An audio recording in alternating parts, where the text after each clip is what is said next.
Amendment of the Constitution. So this is mentioned in the Article 368. So it says, so it is mentioned in the Part 20, and as I told you, Article 368. So this Article 368 is neither fully rigid nor fully flexible. So what do you mean by this? So the policy or the law under Constitution, so you can amend it, and also there are certain limits to amend it, right? So it is neither fully rigid nor fully flexible, taken from USA and UK, right? So there is a famous case, that is the Keshavananda Bharat case in the year 1973. So what did it say? So it said that you cannot amend the policy or the rules in constitution unless it disturbs the basic foundation or the basic structure of the rights, right? So this was declared Supreme Court under the Kesavananda Bharat case in the year 1973. So Article 368 was amended twice, that is in the year 1971 and 1976, that is 24th C Constitutional Amendment and 42nd. So what happened in 24th? So primarily the power of Parliament to amend any part of the Constitution, including fundamental rights. So that was amended in the 24th Amendment. Whereas in 42nd Amendment, what happened? So this was during the national emergency in the year 1976. It is also known as the 42nd Amendment 1976, also known as mini constitution.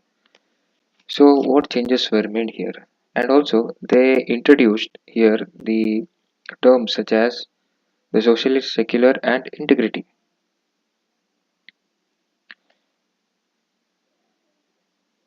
And they altered the India's description from sovereign democratic republic to sovereign socialist and secular democratic republic.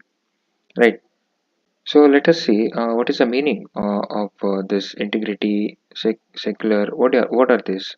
So what do you mean by that? So here, once again,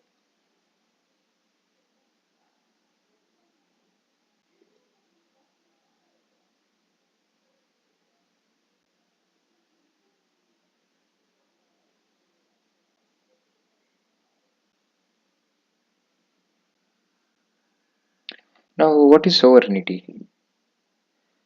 So sovereignty is nothing but full independence. So full control. So as we know previously, our history, we were being ruled by British, right? So the sovereignty says that India can make its own laws, take its own decision, and it is not under any country's control. So that is called as sovereignty, independency. So there is an independent state. So as an independent state, they can decide its own foreign policy. Like so, we need not depend on other country, and no other country is ruling us. Whereas what is integrity? Integrity is nothing but unity. So all are united in a state or a country, right?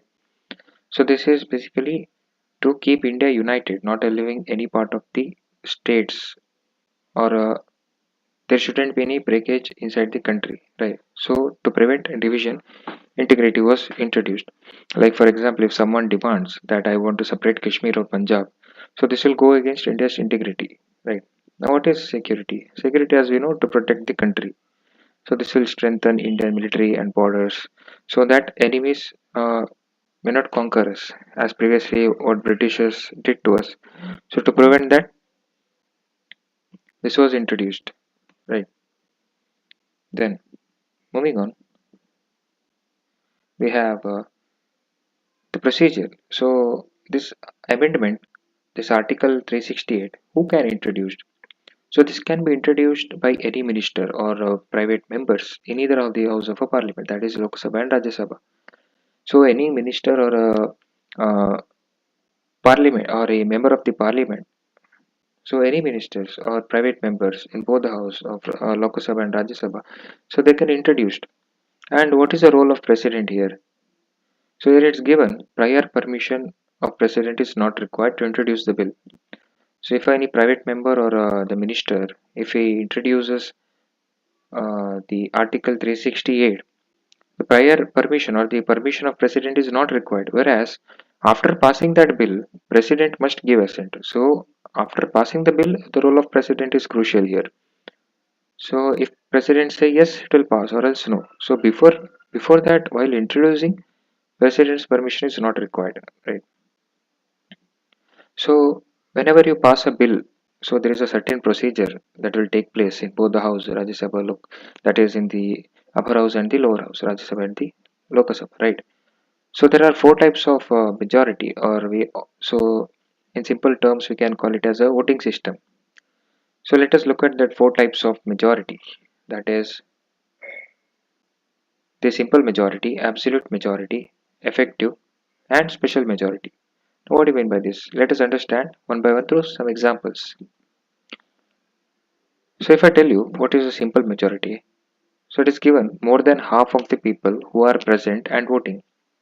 So imagine if there is a room here and everybody are present. So they're ready to vote as well, right? So in a hall there are 100 members and 100 members are ready to vote. For example, if I say, imagine there are 100 member of parliament. So there are 100 say people.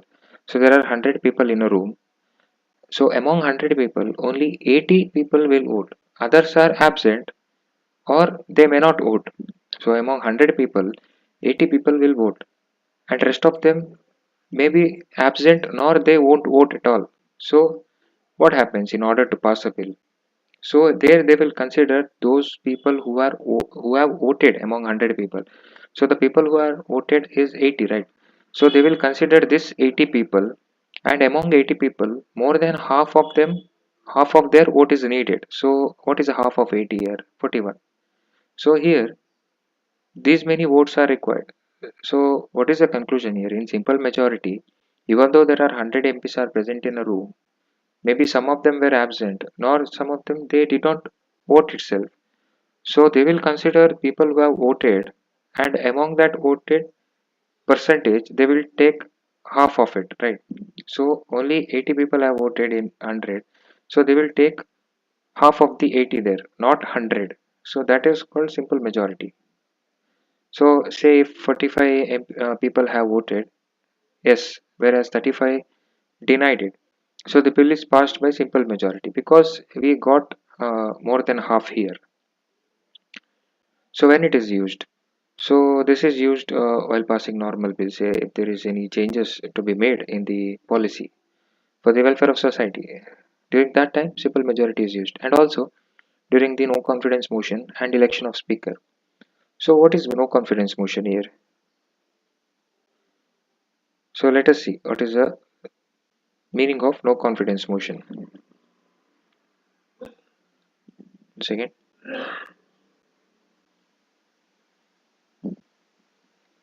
So here the non confidence motion means we don't trust the governments anymore.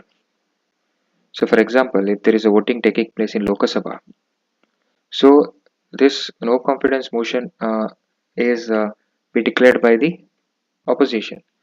So opposition party will demand, like if the opposition party feel that the ruling party and its prime minister is not worthy, and they feel they have no sufficient vote left, so they will raise a no confidence motion there. So this will only happen in Lok Sabha, right? Because in Lok Sabha only the responsible the present ruling government has a power, right? So only in Lok Sabha it takes place. So how does this work? How does a no confidence motion work? So if I say that any MP, the member of parliament, not a minister, the member of parliament, especially from the Rajya Sabha, if he says that I have no confidence in this government, if he feels that the ruling government will no more survive, then he will raise a no confidence motion. And for this, at least 50 MPs must support. So if a one MP have an idea of no confidence motion and other feel that what he raised is of no use, then it is totally of waste. So when an MP raises a no confidence motion, at least 50 other MPs must support the idea to start a discussion. After then, so later then what happens? Then speaker allows a vote. Then after that, if more than half of the MPs present vote against the government, then the no confidence motion will be successful. So that is called no confidence motion. So it is nothing but In simple terms, when you don't trust the government, the opposition will raise a no confidence motion. So when the no confidence motion is successful, the ruling government should quit along with the prime minister there. Now, the second one is the absolute majority. Now, what do you mean by absolute majority? So here, more than half of the total strength of the house, whether present or not. For example, if I say, imagine, actually the total strength is 545 itself of Lok Sabha. So if there is a total strength, so maximum 545 people can be present. So that is called as total strength, full strength. So Lok Sabha has a 545 members. That is total strength. So in case of absolute majority, more than 50% of that total strength is considered. So what is 50% of 545? It is 273, right? So we know that the total strength is 545, but in the Lok Sabha only 300 MPs are present. So during absolute majority, total strength is considered. Among three, even though the total strength is 545 and only 300 members are present, we do not take 50% of this 300 people. We count the total strength, right? So that is done under absolute majority here. Now, what is effective majority? Here, more than half of the total effective strength of the house, excluding vacant seats. For example, in effective majority, say the Lok Sabha's total strength is 545. As we know, the total strength is itself is a 545. So suppose among 545, 20 seats are vacant. So you deduct these 20 seats with 545 and the remaining seat is 525. So in effective majority, you subtract vacant seat and then consider more than half of that this 525, not the total strength, right? So more than half of 525 is 263. So what do we conclude? So in absolute majority, what did we see? In absolute majority, we saw that even though 300 members are present among 545 seats, we consider the total strength. Whereas in effective majority, we exclude vacant seats. That if the total strength is 545, we subtract those vacant seats and the remaining seats. So the value of remaining seats is considered here. So if the 545 is the total strength and 20 seats are vacant, we subtract that seats there. So remaining is 525, right? So we take more than half of this 525, not 545. Whereas what happens in special majority? So here the criteria is two-thirds of the member present and voting plus more than 50% of total strength of the house. Let us understand through example here. So say Rajya Sabha total strength is 245. Imagine if the Rajya Sabha's total strength is 245 and suppose only 200 members are present and ready to vote. So here what do we consider? Here we consider two-third two-third of 200 members present as well as majority of total strength. So we know that total strength is 245. We take majority of the total strength, that is it should be 50% more and more than 50% of total strength as well as two-third of the members who are present and voting. So that is the criteria here. So when is the special majority takes place? So when there is any big decision like changing any uh, altering or changing the constitution. So that time the special majority is introduced. So those are the four types of special majority, right? I mean four types of majority. Sorry. Then as we studied Kesavananda Bharati case, so let us look at some of the important cases. That is, the first one is Kesavananda Bharati case. So Kesavananda Bharati was a monk from Kerala. So he questioned in the Supreme Court. Why? Because the government actually wanted to take over his land, right? So what happened? It violated his fundamental right. Actually, it was his right. So his land, right? So government cannot forcefully take somebody's land. So this is against a person's fundamental right. So he questioned in the Supreme Court. So what did Supreme Court decide? What did it conclude? So the Supreme Court gave an important judgment, that is the Parliament can change the constitution, But the criteria is you cannot alter or disturb the basic structure of the constitution. And the second one is the Golaknath case in the year 1967. So what does it say? So the Golaknath family, so actually it was a family from Punjab. So they owned all farmland. So government passed a law. What did it pass? So it stated that it has to take some of their land in order to utilize it for reform and equality, so that everybody gets equal land. So before they passed the law, it was the Golaknath family's land, right? So how can government come and forcefully take their land and distribute it to others, right? So they questioned it in court. Now what did Supreme Court say? Supreme Court declared that Parliament cannot amend or change fundamental rights. So you cannot change in case of right to property, freedom of speech, equality. So fundamental rights were fully protected. Then the third case is the Ramesh Thapar versus State of Madras, which took place in 1950. So what was the issue here? So Ramesh Thapar was a journalist actually. So he wrote an article which criticized the ruling government at that time. So what did that government do? So government banned his magazine from entering the state. So what did Ramesh Thapar do? So he questioned it in court. So he said that it is violating my freedom of speech and expression mentioned in Article 19, Clause A. For this, what did Supreme Court say? So Supreme Court said that you cannot ban speech just because you don't like it, right? So if a person talks or speaks against a government forcefully cannot imprison him or make him shut, right? So this is against his freedom, fundamental right, that is freedom of speech and expression. So when you study this case, what is the important note we have to make? That is that this was the first big case of freedom of speech. The Ramesh Thapar case was the first big case related to freedom of speech in India.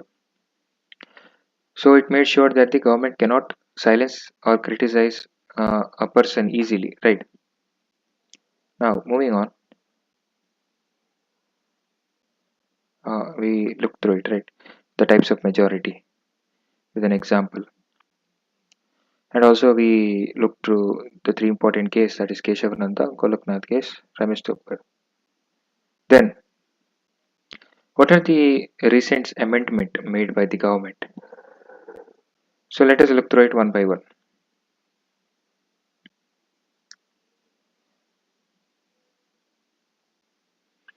The first one is the 99th Amendment, which took place in 2014. So this was related to appointment of judges. So here the government tried to change how judges are selected. So for that they created a body called as NGAC, NJAC. So it, its abbreviation stands as National Judicial Appointment Commission. So the government tried to change the procedure in appointing the judges through organization called as National Judicial Appointment Commission. But Supreme Court later cancelled it, so they didn't accept that in the year 2015, saying that it hurts the judicial independence. So they terminated it. Now the second one is the 100th Amendment in the year 2015. So this is related to India-Bangladesh border deal, right?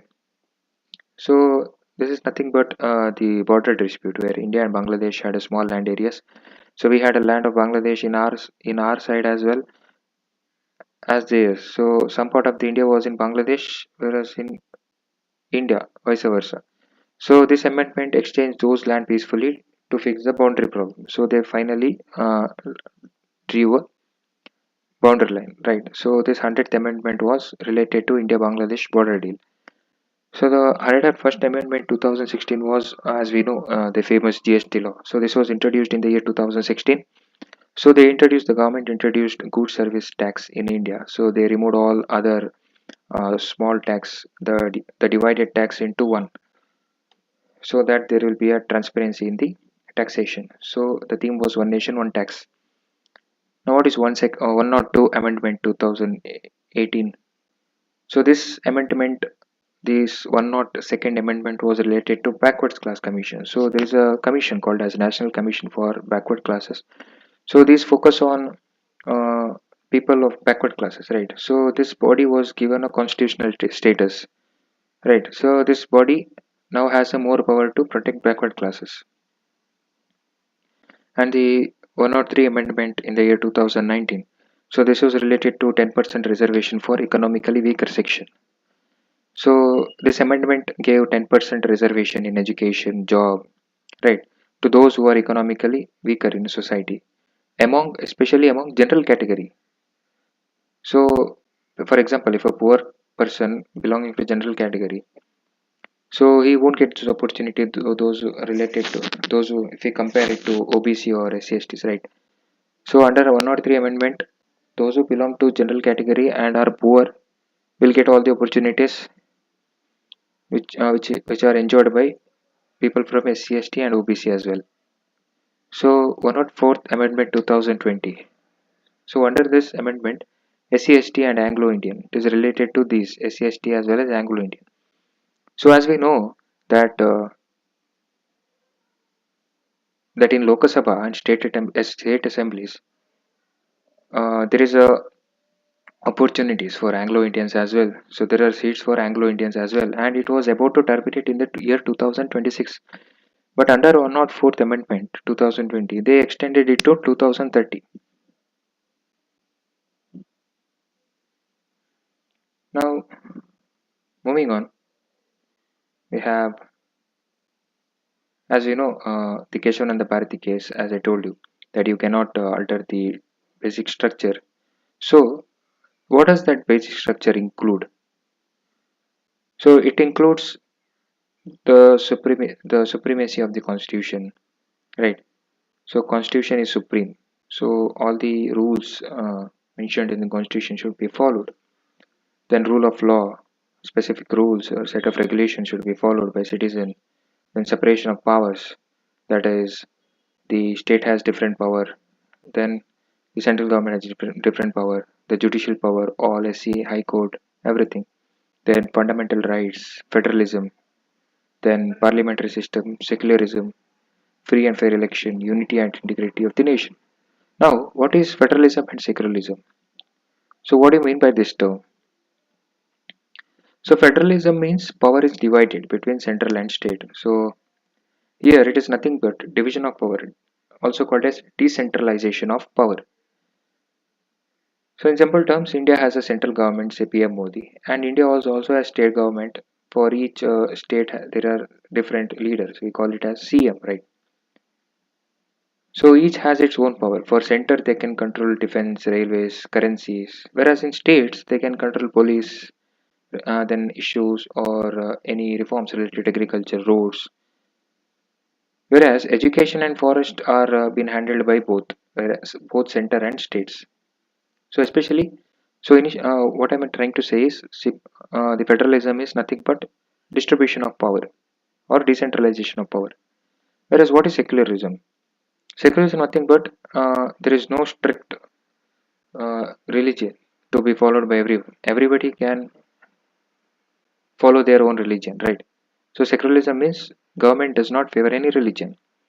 So as we know, India do not have any official language. Everybody speaks in their own language, right? So if you belong to so and so place, so you speak the language of that place. You are not being forced to talk the same language, right? So that is called secularism. And moving on, we have some of the cases declaring that constitutional amendments was declared unconstitutional. So we have the Golaknath case, as I studied, Kesavananda, Minerva Mills, then Union India versus Rajendra and Shah. So can look at this. Then also cases that led to constitutional amendments. So we look through it, like Ramesh Tupper, State of Madras, then Election Commission. So all these you can Google it and see one by one. Then coming to the most important part, that is the emergency provision in India. So this is mentioned in the Article 18. So Part 18, sorry, under Article 352 to 360. So this is borrowed from the Government of India Act 1935. So this was brought in order to protect India's sovereignty uh, as we studied what is sovereignty, integrity, security, right? Now, so before we move, so we have to remember that emergency provision in India is in Part 18 under Article 352 to 360. So what are the types of emergency? So Article 352 says national emergency. Article 356 says President's rule. The last one is the Article 360 says financial emergency. Now let us go into detail about this. So what is national emergency? So this is mentioned in Article 352. So this is declared only during. So what is national emergency says under Article 352? So this national emergency is declared only during war, external aggression, armed rebellion. So this armed rebellion was previously called as internal disturbance. So this internal disturbance was later changed through 44th Constitutional Amendment and named it as armed rebellion. So who declares national emergency? So this is declared by president. So he alone cannot decide. So there should be an advice of union cabinet. So union cabinet has to give in writing that president can declare, right? So alone president has no power to decide by himself or declare national emergency. And also when he declares national emergency, it is not fully for India. So he can declare emergency for some part of India as well, and can be declared even before if a president of a nation is under threat. So before the action of threat takes place, the president can declare emergency in order to prevent. So let us look at some of the important amendments that took place under national emergency. So 38th Amendment made emergency declaration immune to judicial review. So what do you mean by this? So if a president declares emergency, so court can question it, like whether it was genuine or for the greediness or whatever. So overall, that court can question it, but later it was reversed. Later it was terminated. The second one is 42nd Amendment. So it allowed proclamation even if a previous one is active. So what does 42nd Amendment under national emergency say? So in this amendment, uh, president can declare emergency even though the previous one is active.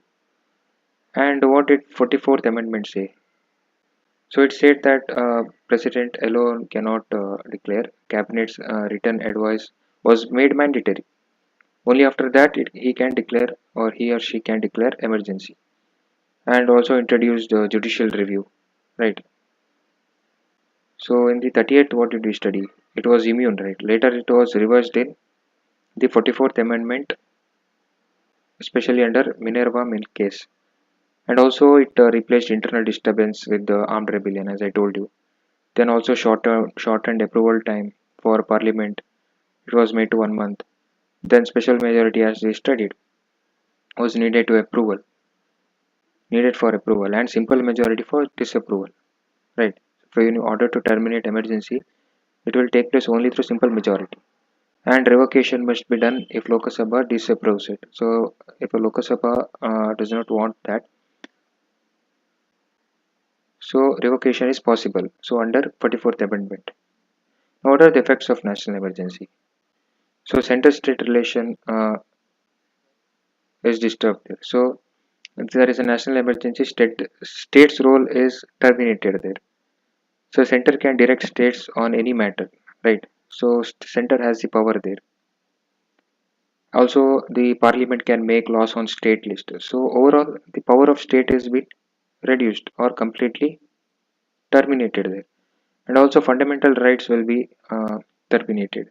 So Article 19 will automatically be suspended, but only during war and external aggression only.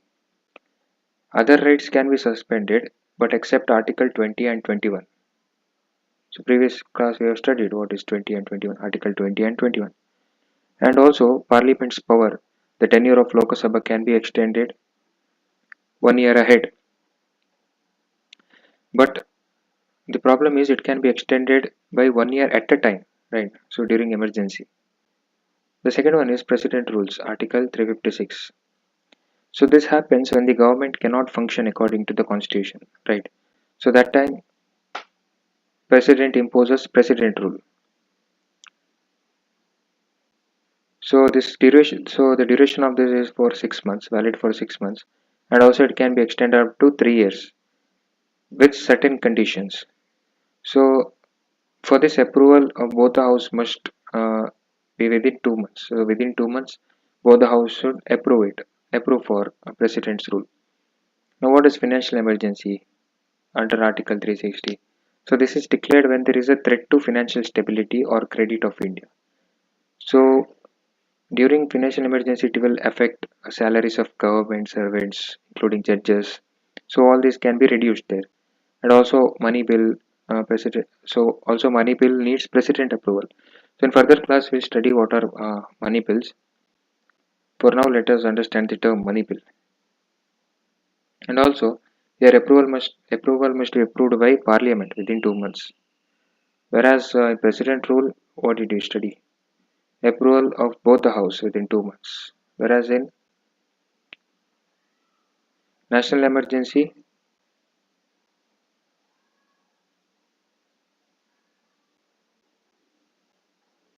what did you study in national emergency? Approval of union cabinet in writing should be given, right? Then, as we studied, what are the effects of the president rule, national emergency? Now let us look at further effects of national emergency under that is Article 350, right? So as we studied, it will affect executive powers. So executives body are those body which executes law, right? Whereas legislative bodies are those bodies which makes law. So during emergency, all these are terminated or reduced. Then also the financial powers is disturbed. So president can alter the distribution of financial resources as well. So president can indulge in distribution of financial resource between center and state, right? And also the Lok Sabha is affected. So as I told you, at a time only it can be extended up to 1 year, right? However, this cannot go beyond 6 months after the emergency ends.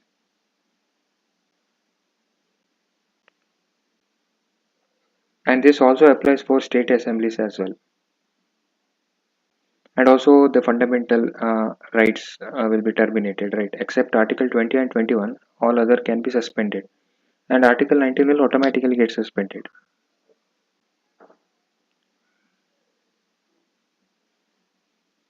Then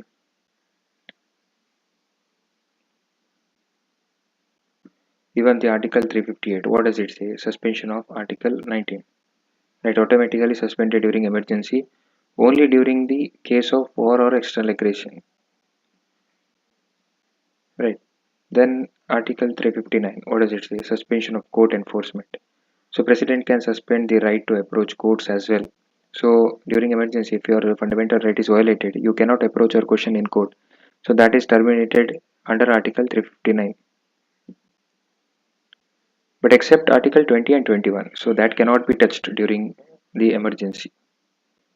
So when you compare Article 358 versus 359, so Article 358 affects Article 19 only, whereas in Article 359, all fundamental rights are terminated except 20 and 21. So this will terminate automatically under Article 358, whereas Article 359 it requires presidential order. Right. This is for whole country. Article 358 is for whole country, whereas 359 it can be for whole country as well as some part of the country.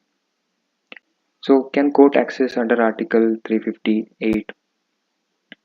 No, it cannot. It cannot indulge. So whereas under Article 359, court can access or suspend the order. So Article 358 is only under the case of war or external aggression. So it is same for both the articles in case of war or external aggression or armed rebellion, right? So till now, national emergencies are declared so far in which year? 1962, 1971, 1975. As you know, China war, Pakistan war, as well as in the year 1975 there was a internal disturbance.